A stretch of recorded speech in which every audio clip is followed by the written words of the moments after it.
Salut l'équipe, aujourd'hui on est à Nantes et on va parler d'abri à vélo. À la rencontre aujourd'hui de la ruche à vélo justement. On va rencontrer Margot, responsable communication, et Léa, responsable RH. Je vous invite à me suivre, allez let's go.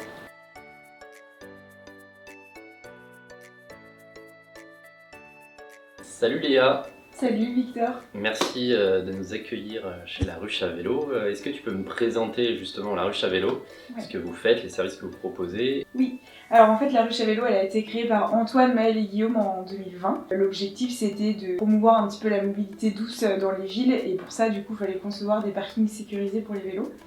Voilà, donc on a eu notre première ruche à Angers et puis après on a arrêté le système de ruche, on a plutôt fait ce qu'on appelle nos files à eau, donc nos parkings vraiment un peu plus en long finalement, au sein des villes.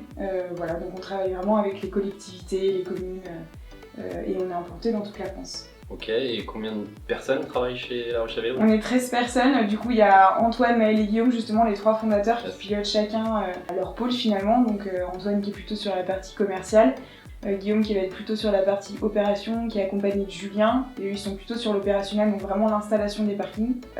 Et puis on va avoir Maël pour la partie tech, gère plutôt la partie développement web, du coup de solutions aussi software qu'on propose également pour les collectivités. Et puis à moi pour la partie admin et RH. Ok, voilà. Alors justement ton rôle toi dans la boîte en tant que RH? Du coup ça va être toute la partie administrative, plutôt RH et à la fois on va dire comptabilité, donc ce qui va être facturation fournisseur, facturation client. Et puis il y a on va dire un autre volet qui est plutôt RH mais d'un point de vue plus humain, voilà, faire en sorte qu'on ait des événements assez régulièrement dans l'entreprise, garder un peu cette cohésion, faire vivre aussi nos valeurs. Donc voilà, l'important c'est de garder une bonne cohésion, une bonne dynamique d'équipe, quoi. T'as des exemples concrets de choses que vous avez pu mettre en place, des événements ou des choses qui sont en tout cas qui plaisent en interne? Ouais, en fait on a des rituels et on va dire à peu près une fois par mois on se fait une sortie tous ensemble. Alors ça peut varier, ça peut être juste aller voir du stand-up dans Nantes ou nous on s'organise des tournois de Mario Kart en interne. Et puis au-delà de ça on a deux temps forts, un l'été et un hiver où là c'est finalement notre séminaire. Et là, on en profite un peu plus tous ensemble, le temps d'une journée et d'une soirée. Ok. Tout à l'heure, on va rencontrer Margot, ta collègue, qui est venue faire une formation chez Alfie. Comment vous gérez justement cette montée en compétences en interne chez vous ou via des sociétés externes qui peuvent aider? Là, ça a été un petit peu un chantier de fin 2023 et qui va l'être aussi sur 2024, de développer justement les compétences et de mettre en place des vrais plans de formation externe mais aussi beaucoup interne. En fait on a de la chance d'être une équipe qui est vraiment motivée par le projet et du coup on a aussi envie de s'intéresser à la mobilité de manière plus générale et du coup on s'appuie aussi de personnes en interne.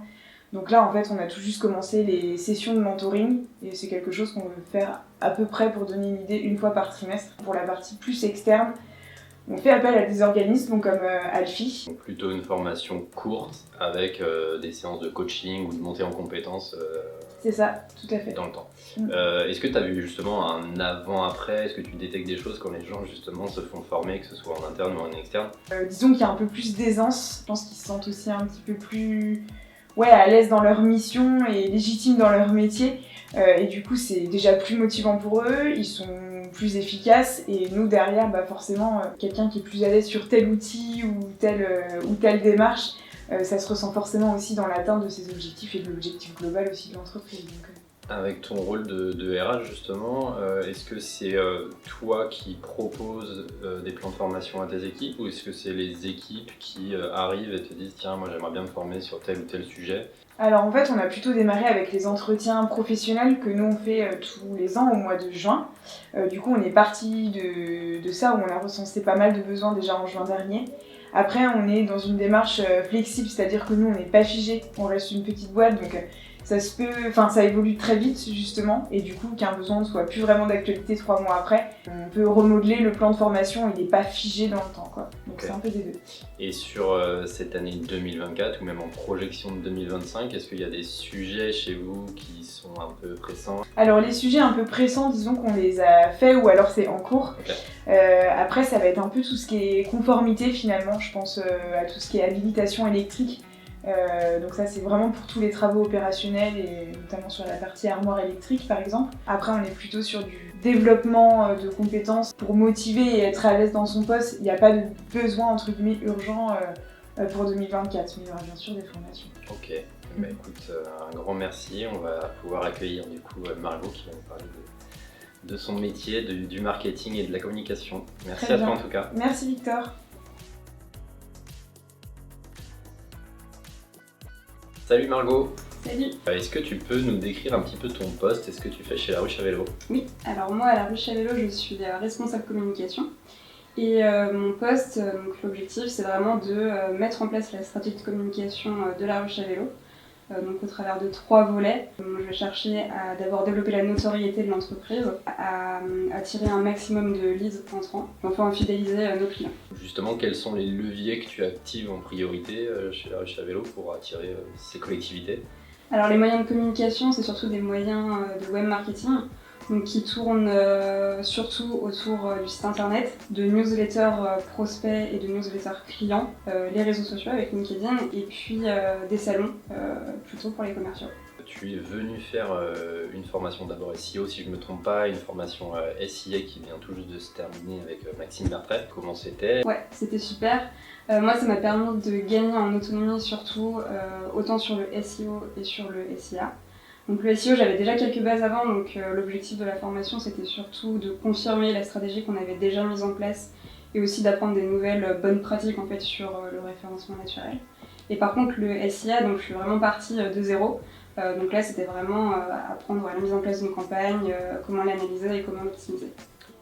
Si je dis pas de bêtises encore une fois, je crois que tu as fait une formation d'un jour en SIA, suivi de consulting ou de suivi de montée en compétences sur plusieurs sessions. Est-ce que tu peux nous en parler un petit peu, comment ça s'est passé? Donc du coup, j'avais une demi-journée en SIA de formation et puis après deux séances de 1h30 à distance en consulting. Et donc la première, c'est vraiment pour poser les bases sur un côté un peu plus théorique, avec quand même une mise en pratique pour ce premier jour.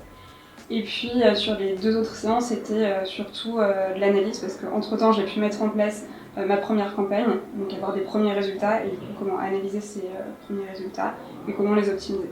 Ok. Et justement, si on parle de résultats, est-ce que, alors peut-être pas forcément sur la partie SIA, mais sur la partie SEO, est-ce que tu as déjà des premiers résultats suite à la formation et à des choses que tu as pu mettre en place? Oui. Alors non, on a assez de recul sur la partie SEO parce que ça fait 1 an qu'on a mis en place les actions, donc notamment avec un côté blog sur le site internet. Donc on publie régulièrement un article de blog tous les mois au moins. Et on a pu voir qu'un quart des visites du site internet viennent de ces articles de blog. Et si tu avais 3 choses à retenir de tes formations, ce serait quoi? Je dirais l'adaptabilité, la découverte et le côté vraiment concret où on teste en direct ce qu'on apprend. Et quand tu parles de découverte? Découverte de nouvelles connaissances, notamment avec le SIA où là je suis partie dedans. Ok. C'est quoi les prochaines ambitions pour toi en tout cas sur ton poste et les leviers sur lesquels tu vas devoir travailler en 2024, 2025 et plus, je l'espère? Ça va être surtout la refonte de notre site internet parce qu'on est en train de mettre en place une nouvelle gamme de parking et de services pour les collectivités. Donc je vais pouvoir mettre en pratique ce que j'ai appris autant en SEO et en SIA dans le projet de refonte du site internet. Est-ce qu'il y a des formations, des thématiques, des sujets qui t'intéressent pour développer tes compétences? Alors peut-être sur la partie événementielle, gestion d'événements, parce que on en fait assez régulièrement tous les ans. Les salons, l'idée c'est quel type de salon?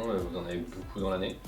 On en a environ 4-5 tous les ans et c'est des salons où on va venir rencontrer les collectivités et donc aujourd'hui c'est surtout les commerciaux qui vont. Du coup l'idée serait de les accompagner dans les performances de ces salons. Écoute, un grand merci en tout cas pour l'accueil, pour les réponses à nos questions. Merci à toi.